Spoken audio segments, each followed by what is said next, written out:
Hello and welcome to your first postseason edition of the Doster, T.O. and Phantom podcast. That is the DTF podcast. It is Tuesday morning.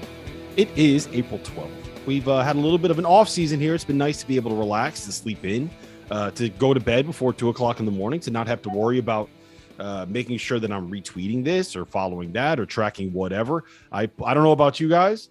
I put my phone on Do Not Disturb as soon as I got back from New Orleans, and I did not take it off of Do Not Disturb until yesterday morning, which would have been Monday morning at 9 a.m. So that was nice to not have to pay attention to literally anything. Anyway, I'm Rob Doster. I have Terrence Oglesby and John Fanta with me. Gentlemen, how are we doing? Fanta, I know you had a little bit of a busy week coming back from New Orleans. That's right. New digs. I got right back from New Orleans, and the lady and I moved in. We've moved in together in North Jersey, in Boonton, New Jersey. There's only one Boonton, Boonton, for those who don't know. And that's exactly why on the water tower over across the way, it says Boonton, USA, because they're the only town that can actually say that they're not just in New Jersey. It's the only one in the country.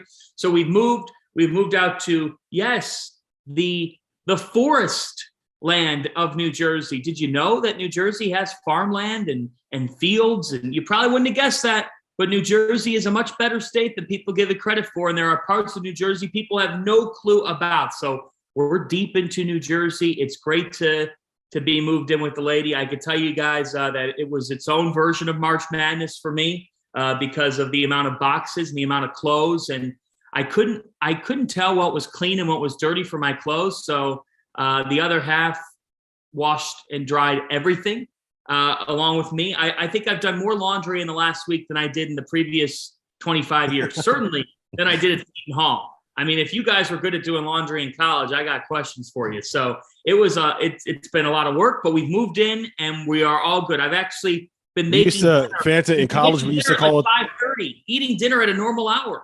It's so weird. It's weird being on a normal schedule. It's weird being able to have a normal sleep cycle, to wake up and feel refreshed and not need 9 cups of coffee to get through the day. I don't know if you guys did this. We had it. We called it the migration, right? Where you would take the pile of dirty clothes and pull it off of your bed when you had to sleep and throw it on the chair. And then when you had to get down and to work and get at your desk and be able to go do homework or whatever, you pull off the pile of dirty clothes and you threw it onto the bed. We called it the migration during the day. Is that gross? Or was I just a gross college student? Well, I wasn't organized enough to have that name, but I did that and have continued to do that. Those habits are going to stop now. I was nuts when it came to laundry. Like, I needed clean clothes because I even today, like, I'm really self-conscious about smelling bad. Insanely self-conscious about smelling bad because to me, like, there's nothing more off-putting than a dude who smells when you're trying to talk to him. So, like, I get insane, like, even back to like high school, like my mom would do my laundry in high school. When I got to college, I would do my laundry once a week or something.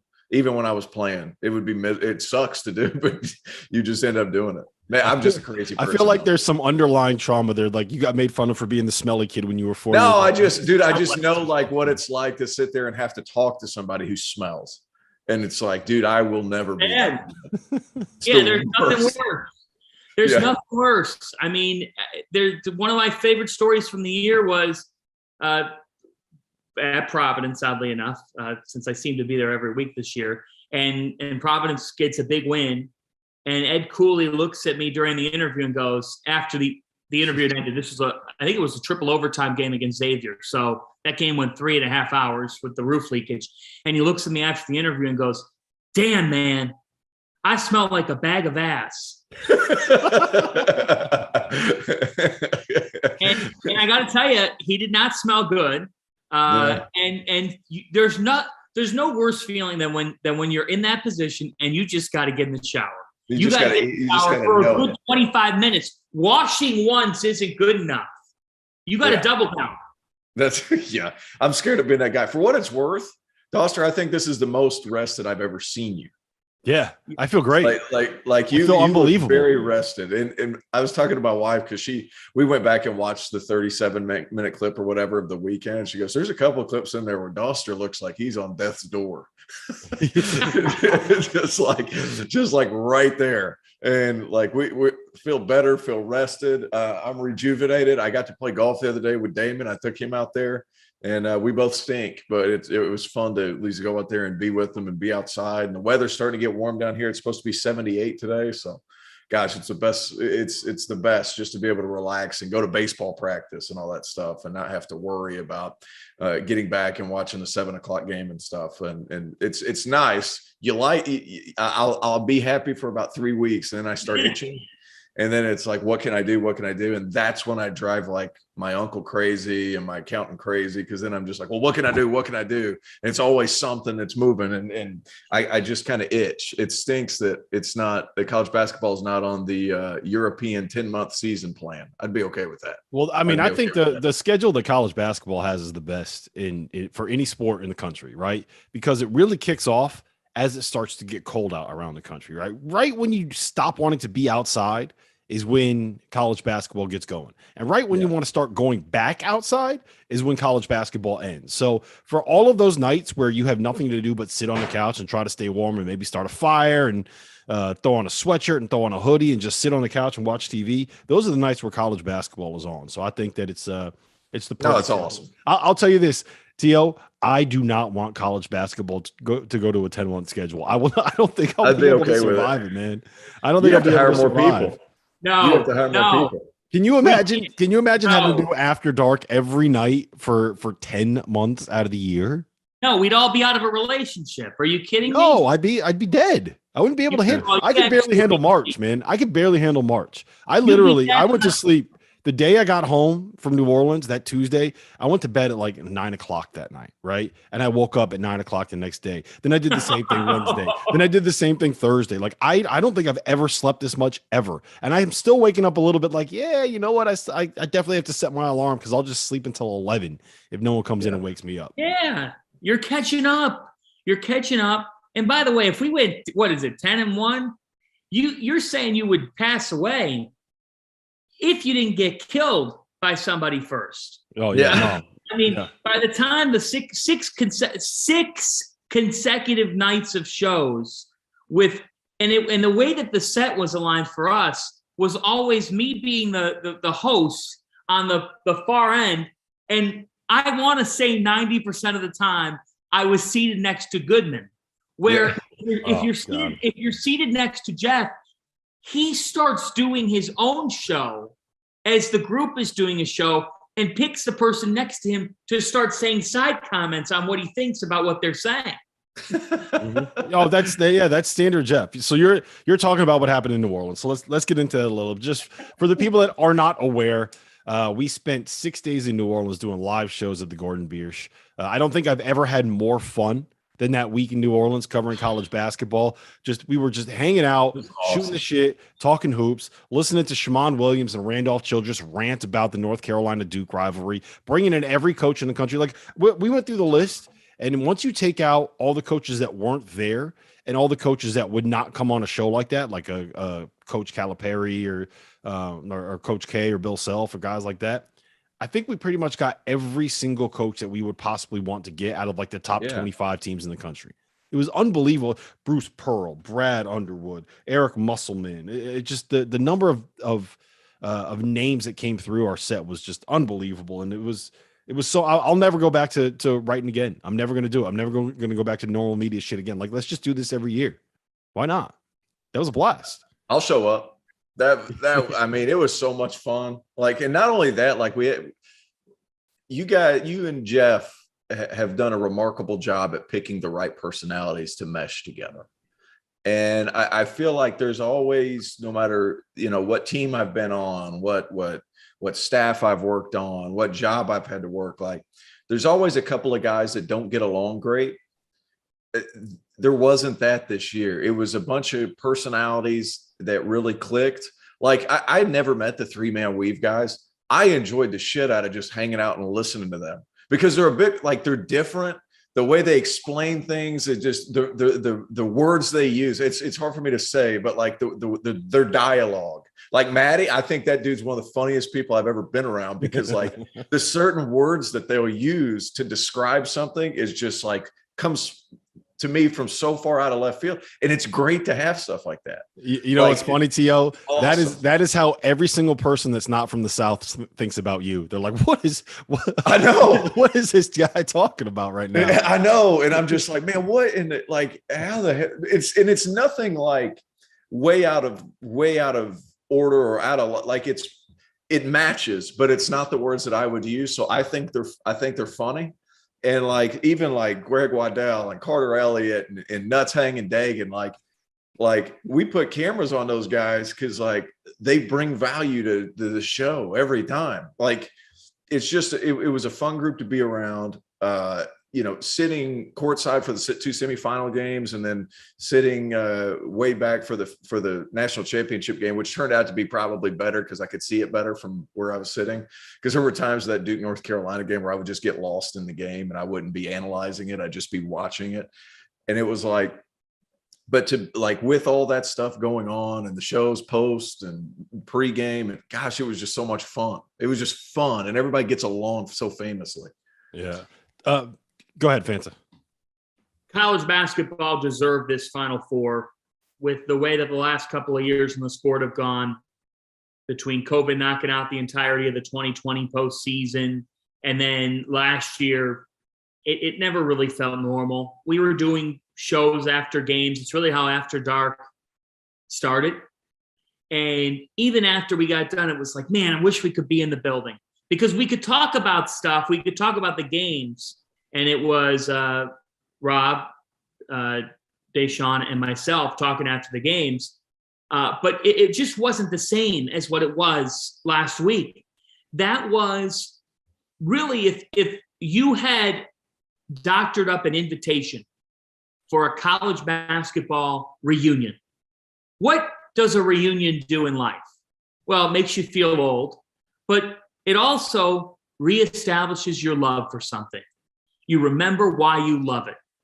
And what we witnessed in New Orleans between our shows and between the games that we watched and the coaching faces and those crowds, those roars, was a reminder of why we love what we do and why college basketball has such a love factor with it. It's a niche thing.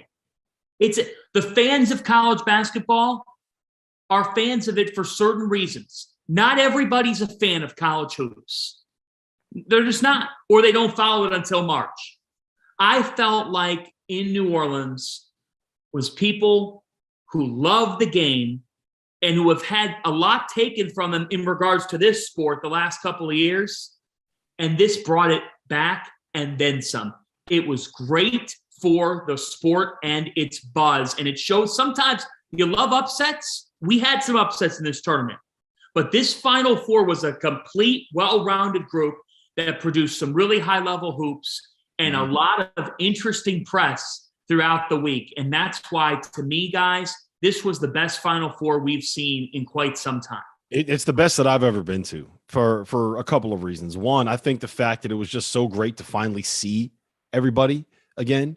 You know, we've been how long have we just been sitting here on these fucking Zooms nonstop, right? It was great to finally be in person and hang out with all of these people that we talk to on these calls or we text with or whatever. Because like that's the part of the Final Four that I don't think people realize. It's everybody in the industry. Like I have friends in this industry that live in Kansas, and that live in Minnesota, and that live in Los Angeles, and that live in Florida, and that live in Arkansas, and that live in like spread around the entire country. And it's very difficult to see all of these people at the same time. But when it comes to the Final Four, like you get all of those media people, you get all of those coaches there. So you can see everyone in this one big environment that it feels very, there's almost like a college aspect to it, where it's everybody's just coming there, hanging out, looking to have a good time. Right. Mm-hmm. And it was great to see everyone again for the first time, literally in 3 years. This is the first time I'm seeing a lot of these people. The other thing I think that made it great was the fact that all of these people were just chomping at the bit for how excessive this Final Four actually was in terms of the teams that were there. I mean, think about this for a second. We had North Carolina and Duke playing that rivalry in the NCAA tournament for the first time in what ended up being Coach K's last game. Can we just sit back, like take a 30,000 foot view of that for a second? You were in the building for that game. Yeah. You watched T.O. We were 50 feet away from Coach K as he walked off the court for the last time. In 30 years, when they make a 30 for 30 out of this, like they're going to reach out to us and be like, hey, what do you remember about being at that game? What do you remember about those moments? What do you remember about this? What do you remember about that? Like that was an all-timer moment. And that wasn't even the title game, right? Yeah. So it just that fact, I think, combined with how excited everyone was to get back, combined with the fact that we were in the single best city for a Final Four, right? And look, I will go on record saying that New Orleans is the best city to host a Final Four. You can walk everywhere, right? You have a place where you can go out as late as you want. You have unbelievable restaurants. The hotels are right there next to the stadium, and it was perfect, man. It was a perfect storm of stuff. I've never had more fun at a Final Four than I did in New Orleans. It was unbelievable. I thought it was great. There's nothing I would change about that week. It's funny, like a lot of young coaches started getting smart and coming over and hanging out there at the Gordon Biersch and just sitting back there because we had all the influx of all the head coaches and everything coming in. I've never had more fun, and it kind of made me think back to all these coaches and GAs and everybody that's just scrambling to shake hands, and it was miserable. There was nothing fun about it. And then like I got to do this version of the Final Four where we were working and we were playing like guys. You guys too. Like we never really stopped working, even between shows. Like we were like Fanta and I and like you guys in Doster, you guys were doing radio hits too. Like I would do 2-3 radio hits between shows, and then we'd go to 3-on-3, and then we'd go on there with those guys, and then we'd go this place and that place. But it was never more fun. Like it was awesome. Every bit of it was awesome. But I want to ask you guys this because I feel like just one thing to add to that, T.O. Yeah. I don't think people realize that you'll spend 45 minutes texting with someone to try to get them to come up for a 15-minute hit. So it's not just like Bruce Pearl shows up and is coming on. It's like we're sitting there. We started texting these guys on Tuesday and Wednesday, like before we even went down to the Final Four, being like, hey, when are you going to be in town? When can you come on to the show? Can we lock you in here? Can we lock you in there? And we had like a full spreadsheet with a schedule set up. And eventually it just got to the point where once you got a couple of those big names coming in, it was a little bit easier because everybody saw it. And one thing I did not realize, every single coach in the country watches After Dark. Every single one of them. There were so many coaches that I don't even really have a relationship with that came up to me and were like, hey, great show, man. I love it. I watch it every single night. I'm like, oh, all right. Yeah. Great to see you, man. This is the first time we've ever actually had a conversation, but yeah, you're right. Love it. Thanks. So, I got texts from coaches that like I've never had a relationship with. Like, hey man, really love what you're doing. Congratulations, yada yada yada. This stuff has been great this year, and we all watch it. Like, it's crazy. Like, it's really nuts. Like, hey, who did we blast more than anybody about December and January? It was Memphis. You know who I ran into several times down there, and who was nice as ever. He's like, man, I watch all the time. Your boy Cody Toppert. Oh yeah. It was like, and he was like, what's up? And, here I am blasting them in January. It was like, it's part of it, right? As long as you somewhat respectful about it. And most of those coaches, there's nothing that we're going to say that they don't already know, right? As long as you can criticize whoever you want, as long as you're fair and you're not taking shots, or if you are taking shots, if it's understandable, like if I make fun of Providence because I'm a UConn fan, okay, everybody kind of understands that's a little bit tongue in cheek and we're just kind of playing the part. You know what I mean? Like that's the thing about it. I said on this show, I thought Ohio State stunk. Now they ended up winning a tournament game over Loyola Chicago, so credit to them. But I saw Chris Holtman after Ohio State's loss to Villanova, and guys, to be candid, he was like, yeah, it's tough, but I'm getting a contract extension, so moving forward. Like, in other words, we were able to produce content that people paid attention to, which is what you want in your content, right? I mean, look what Armando Bacot told Jeff in the press conference. He said, I've been waiting to speak to you. I have been waiting for you to ask me a question because you called us soft. And frankly, that hit us. That resonated with us. We took that personally. And Hubert Davis ended up basically thanking Jeff. Yeah, not basically, he did. For saying those things. So look, we're going to be critical because we have to be. If you're not critical, you're not going to get paid enough attention to, or people are going to stop taking you as seriously as they would. We have to tell it like it is. And there's a fine line, I think, sometimes in college sports between what we say about a player versus what we say about a coach. But you can break down a team. If they're not playing hard, if you're coaching issues, you're not coaching players. And the teams that had issues and effort issues and weren't playing hard enough, I don't care how many stars are next to your name. You have got to play hard. North Carolina had a lot of talents. And in November, December, and January, they had games where they played terrible. They played terrible. And that's because Hubert Davis says he was having to coach effort plays. So we were being critical of that team. And I think that T.O., you and others gave them the benefit of the doubt a little bit because you knew how talented they were. You also knew they weren't playing hard enough. But then that talent finally translated in March. It is cool, though. It's really cool to see how quickly the Field of 68 has grown and to see and hear the testimonials from people that you don't even know. I mean, I've never met some of these people before, and they said, hey, I watch your stuff. I really enjoy it. That's what's really cool about this, especially when you can remember those people. Unfortunately, Greg Paulus, I didn't remember you. That was awesome. That was an all-time That was moment. probably, first of all, I love Greg. I've known Greg forever. Greg's on my wall. He's right there. I don't know if people can see the top of his head right there, but Greg's on my wall. I have a lot of respect for Greg Paulus. And for him to say, and we've been texting back and forth for years now, ever since I got back and I knew he got into coaching, we've kind of been going back and forth, and he's such a good person. And for that to happen, just because I knew he would play it so well and I knew you would play it so well, I just thought that was the funniest part of the weekend. And he managed to get tears out of Jeff Goodman. His line where he said, he just paused a beat and he goes, good to see you again, John. Oh man, he delivered that so well. That was the moment of the weekend. I do want to circle back on one thing really quick. I want to give you credit, T.O. I want to give credit to Randolph Childress, Steve Prohm, Archie, Sean, all of the guys, the former players, Ashton, all of the former players that we had on.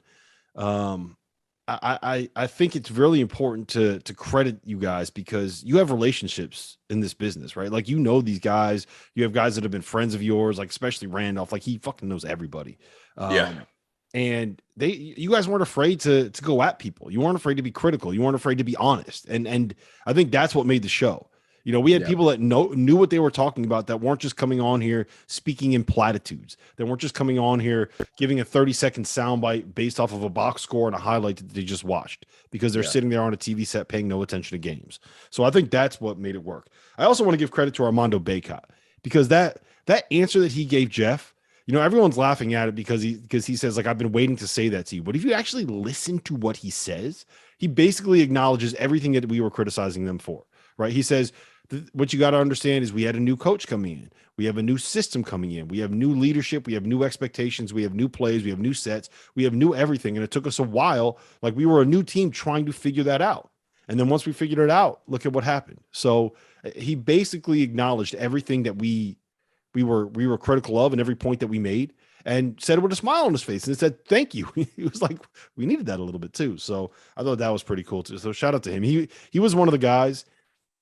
I thought that I didn't know what to make of him heading into the Final Four. And I'm coming out of the Final Four like, that dude's a fucking warrior. Put him on my roster. I don't care what style of basketball I'm going to play. Like, I want Armando Bacot's in my program. Am I wrong? Like, to see him come out there and play the way that he did on a rolled ankle when he was at like 50% in that game. Yeah, I took a video of him coming out for warm-ups and he was noticeable.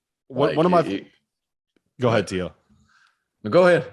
No, I was just going to say one of my favorite moments was when he walked off and was going to go back in the locker room to get taped, realized how far away it was, came back on the court, and you could see him it was after he injured it the first time. You could see him walking to the scorer's table. And if you watch it on TV, there's a moment where the camera pans to him and he's going in and he just breathes like it takes a deep breath and goes, fuck it, let's go. And walks back on. Well, I mean, there's only 3 minutes left. Yeah, you got to do it, man. Shut up. Yeah. Yeah, their lack of depth got to them. But I wanted to, before we kind of got to talking about the Final Four, there's something that you guys have said, and I've noticed it in other podcasts too, where people are like, well, college sports is a niche thing because everything's a pro. You know, the NBA is the basketball. Like, I think that's a big city take, because where I live now, and of course I live close to a college town, so I guess you could take that away. But where I grew up in Tennessee, like college sports was the thing. Like there is no, Yeah. there's part of it. Like people say the SEC, it means more. And it's because it does. There's not as many college towns around. Like Atlanta's a college city, or Atlanta's a pro city. But look at the SEC, for example, Arkansas. Like what else is there? No, it's a college place. Right, like right. Memphis is a pro town. Like what else? New Orleans, pro town, Yeah. but that's not SEC thing. So it's like whenever I hear you guys say it's a niche thing, I understand what you're saying. But like the passion down south for college athletics is huge. For sure. I'll give you here. So here's an example here. I'm using my brother, Okay. Martin Fanta. So Martin Marty Fanta? Marty Fanta went to University of Cincinnati, okay, and graduated 2 years ago from UC. So he lives in Cincinnati still. Cincinnati has an amazing year of football. Amazing. Amazing. Better than they've maybe ever had. They made the playoff. It was incredible. And I got to tell you, and I think he would admit this, like he was as if not more interested because he's a college football guy. There are you guys all have those friends who are just like live for college football. That's why we have the Field of 12, which revs up soon. As much as he thought Cincinnati was a cool story, and he's an alum of the school, there was no way he was missing Alabama and Auburn or LSU and Georgia or any of those SEC schools play on a Saturday afternoon, even if his Bearcats were playing. In other words, the South drives the bus of college football. It does. College athletics too, yeah. And in college sports in general, even college baseball would not exist if not for the South. Right. And in college basketball, there's a lot of big-time programs that are in the southern portion of the country. My take on it is, and I think the general take, there's two sides of it. Number one, there is an interest for college basketball. In November, December, and January, the sport struggles. Part of that is the sport and its TV partners defeat themselves. You're putting games on 11 p.m. Eastern time. You're putting games on at bad times. You're matching it up with football. You can't match up with football. You can't. Right. You're never going to beat football. How does the sport grow itself during those times of year? My vote, I'm okay. If you know Ohio State's playing Michigan State in a big noon kickoff game at noon, why not have a college basketball game at 10 a.m.? Why not get inventive? Why not try something at 2:30, 3 o'clock? Be different. Be different. Find a way to mesh the sport in those areas. There's clearly a desire for it, Terrence, and that's where I do think it's a big city take. Because if you look at the television ratings, college basketball had better viewership numbers than the NBA Finals in March Madness. So it's not like there's not an interest then. How does the sport grow in November, December, and January is a bigger question. And the first step is stop tipping off games at 11 p.m. Eastern time that matter that time of year. People are in bed. They're asleep. Yep. You have to put games on at better times. Have to. Yep. Well, the problem is, and I've said this before, but the biggest issue with college sport or with college basketball is that the teams that matter are it's so diluted. And what I mean by that is there are 80 college basketball teams that are relevant. It's not like if you live in Alabama, you're either an Alabama or an Auburn fan, right? Pretty much exclusively. There are going to be people that are going to be UAB fans. There are going to be people that root for this team, that root for that team. It's a little less like there's probably 15 to 20 football teams in college football that really matter, that really drive ratings, that really drive that kind of stuff. Whereas in college basketball, it's like you have 3 or 4 that matter nationally, but then you have 80 that people are completely crazily passionate about. Like Murray State, for example. The people in Murray, Kentucky care about Murray more than anything else. And they love college basketball and they love their racers. But if you put a Murray State game on, those people are going to love it. And then you're going to have 20,000 people from that city watching, and that's it. So it's But you know diluted. what? But you know what? What was the highest rated Elite Eight game? Was it St. Peter's?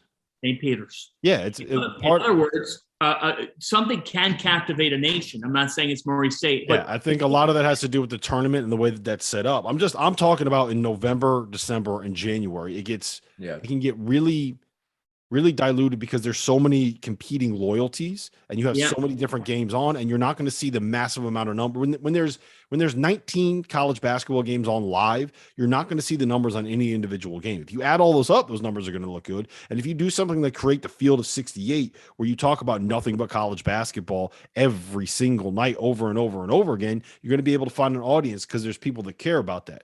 The issue is, I'm talking about stuff like First Take. I'm talking about stuff like Sports Center. I'm talking about these big national sports shows are going to talk about the things that drive the biggest numbers. And that's not going to be college basketball unless you're talking Coach K, unless you're talking North Carolina, unless you're talking March Madness. So that's why there's a space for what we do.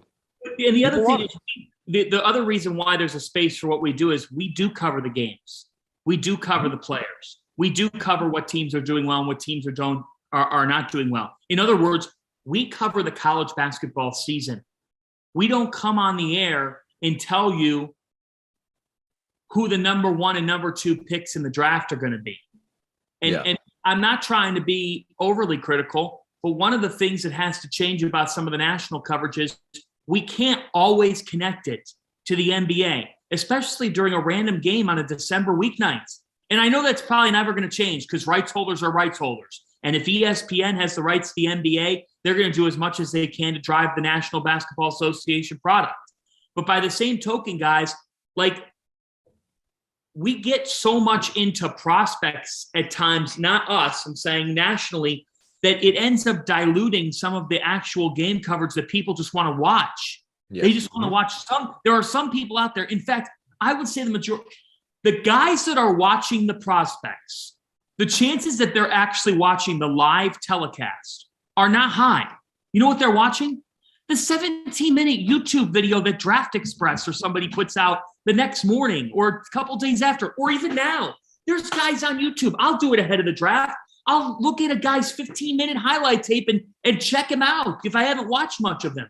So I do think at times, like, I get the player-driven stuff, and everything is player-driven and athlete-driven, and it's why when we have a Zion or when we had Paolo this past year, like, of course that drives the bus. But we at the Field of 68 talked about the fact that Paolo Banchero wasn't the most important thing for Duke. It was other pieces. It was the backcourt pieces. It was Mark Williams' rim protection. So I do think that's why, Rob and Terrence, we were able to do what we did this past year, because of the fact that the coaches who watch our stuff and the people who just watch the games, they want to react to the game that was played because they're a fan of that school or they're a fan of this conference. They don't care. They're happy for the kid who walks on the stage in Brooklyn in June. But that's not why they're watching in November and December. Yeah. Mm-hmm. Bingo. 100%. You nailed it. All right, let's talk a little bit about I want to talk about the portal real quick, but we don't have to spend too much time on this. But I'm curious because I think I might have a hot take on this, but I'm going to ask you guys first. T.O., do you think it's a good thing or a bad thing that the portal exists the way that it does in college basketball? Because I've seen guys, Tom Izzo's complained about it recently and has criticized it. There's been other coaches that have come out and said it's not necessarily a good thing for the game.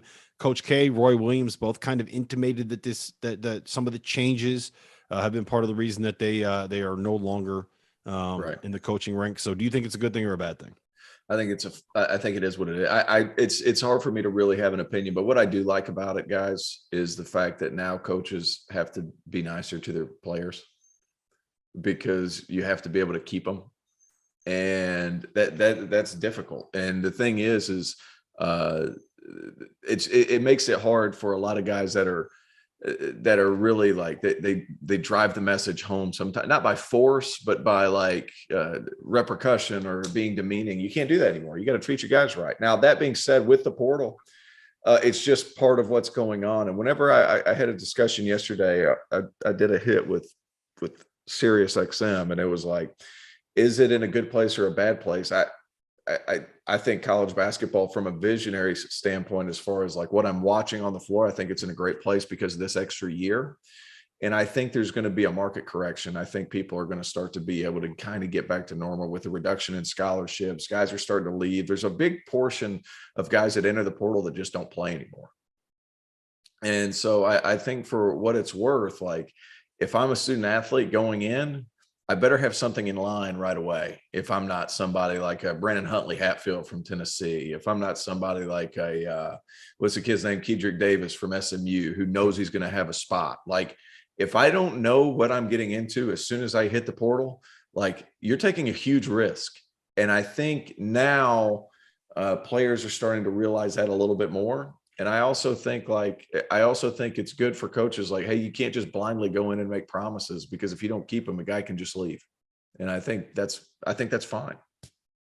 Yeah, I think overall, I do think it's going to end up being a good thing for the sport as a whole. It's a little bit difficult because it eliminates some of the notoriety of players. I think one of the biggest issues that college basketball faces is that in November and December, the general public doesn't know who the best players actually are. And I don't think that's necessarily a great thing. That's our job. Yeah, that's our job, is to educate people. And when you don't have a situation where like Bryce Young and all of these great freshman quarterbacks are coming back, you kind of deal with that a little bit in college football as well.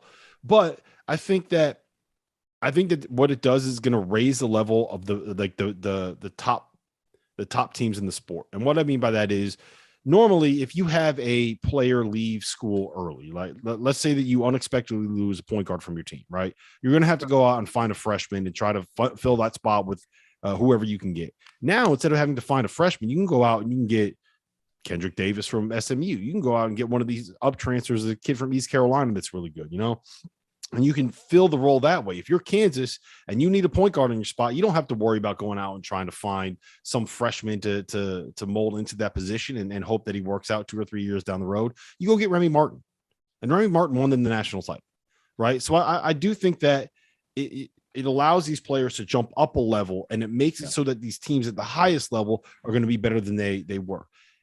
At the same time, those teams can bring at the the bottom mid-major level up too, though. Exactly. Like if you look at, for example, if you look at Clemson, I'm sorry to interrupt you, Rob, but Clemson loses their 2 lead guards, the guys who started like there's a very strong chance that they get an upgrade at those spots. And the fact that they already have certain pieces and they can get upgrades at certain spots, like that's huge.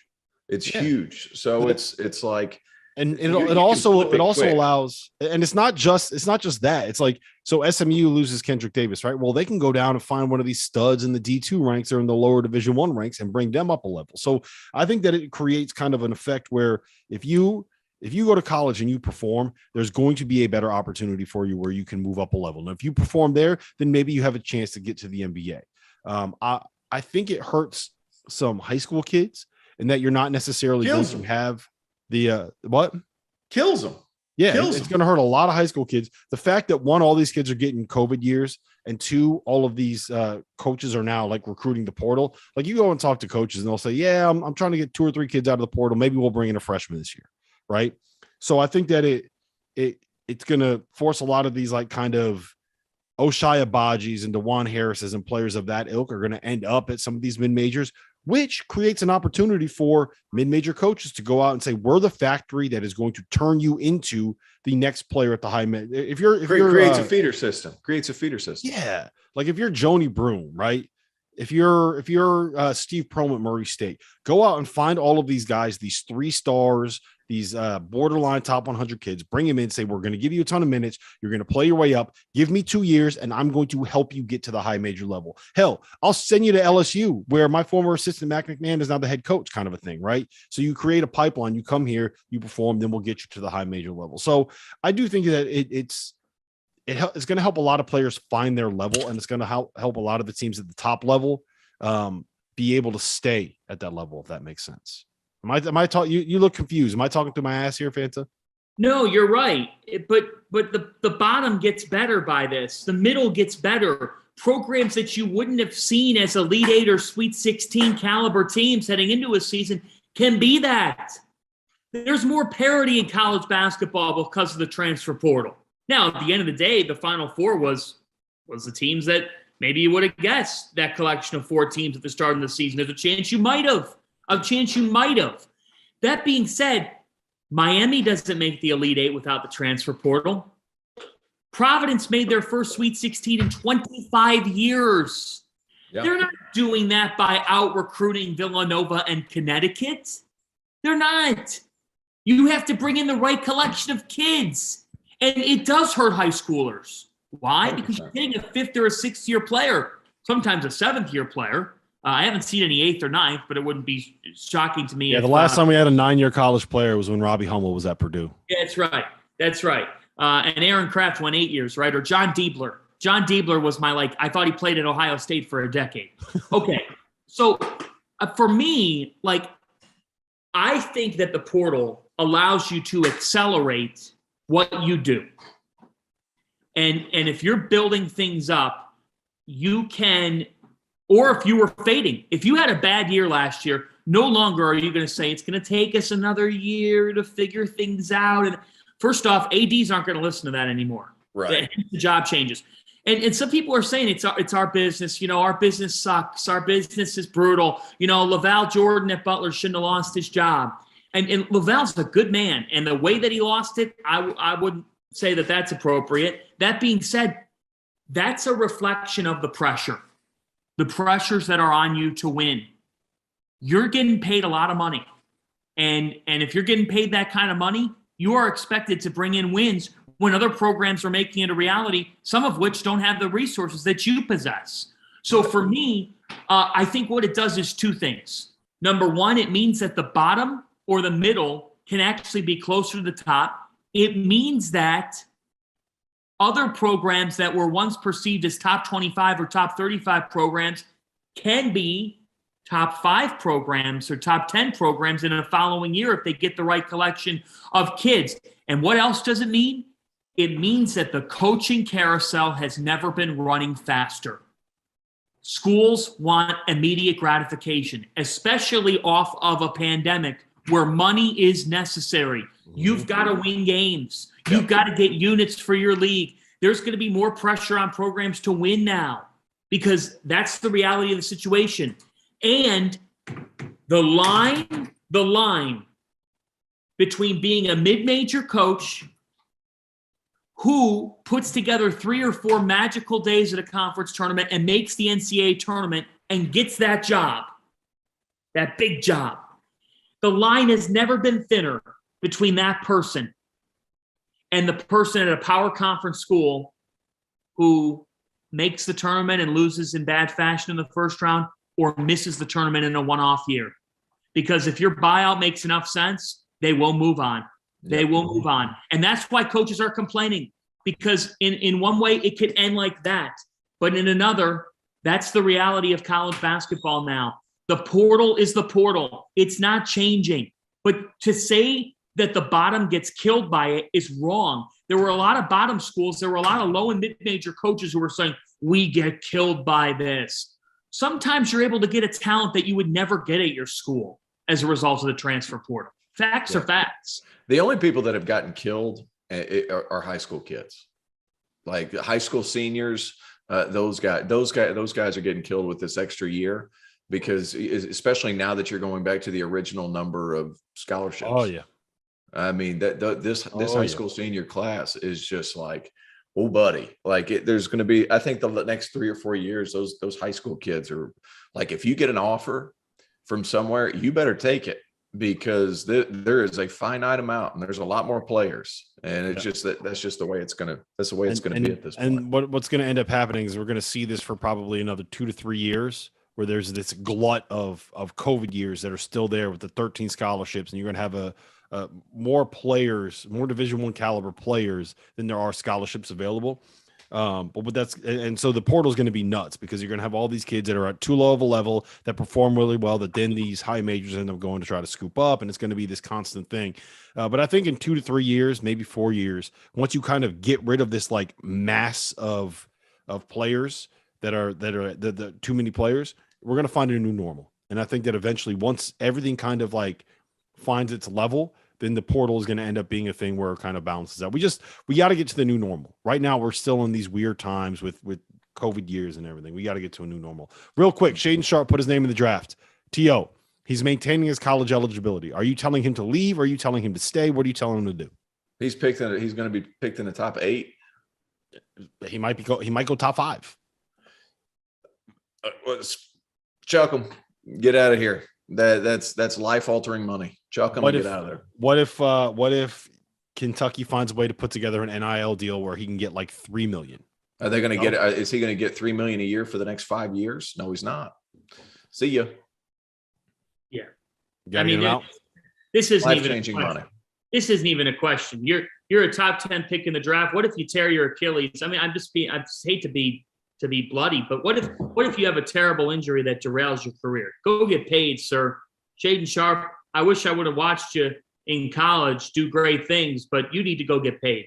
Yeah, I get would out of here, man. draft. Yeah, and here's the thing: that NIL deal sounds all cute and stuff. You tear your Achilles, there's no return on investment for the people that are helping you out with that NIL deal. Mm-hmm. You better go get paid and get you 4 years? 4 years guaranteed. If you're like the top 5 pick, you're making something like $5 million a year. It's like Get out of here, guaranteed.